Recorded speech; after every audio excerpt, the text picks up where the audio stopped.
আর কিছু ক্যামেরাম্যান শালোদের এত স্বভাব খারাপ, প্যান্ডেলে যখন দুই একটো খাবো বা চুপ করে বসে থাকবো না, বুক্কা চুদারা তখন আসবে না। যেই দেখবে একটা মাংসের পিস মুখে ভরে নিয়েছি বা একটু বেশি খাবার মুখে চলে গেছে, এমনি হুড়িন শালা কোথা থেকে চলে আসবে, মুখে ক্যামেরা ভরে দেবে বোকা চুদারা। ভাবে এতক্ষণ তা কি করছিলিস? দুটো খেয়েছিলাম, একটো খেয়েছিলাম, তা তখন আসতে পারিস না? আজ মুখে একটু বেশি খাবার বলে ক্যামেরায় ভরে দিলি, টিভিতে লোকে দেখে কি বলবে বলে ছেলেটা খেতে পাই না, এই তোদের জ্বলনে কাছে ক্যামেরা করতে ভালো করে করবি।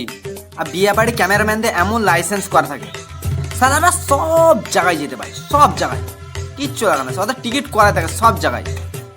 সেদিন জামাই মুছতে গেলছে বাথরুমে, আমি বাইরে গার্ড দিচ্ছি, ভাড়াম করে ঢুকে গেল বাথরুমে। জামাই বলছি কি হলো গো? যে ক্যামেরা করবো।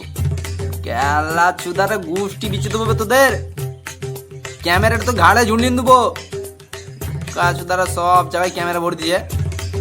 আর পৃথিবীর 90% ক্যামেরাম্যানের পোজ, বউকে বলবে এমনি করো, এমনি করো, এমনি করো, তারপর স্বামীকে বলবে তুমি ঘাড়ে হাত দাও, দূরে এইরকম দেখাও।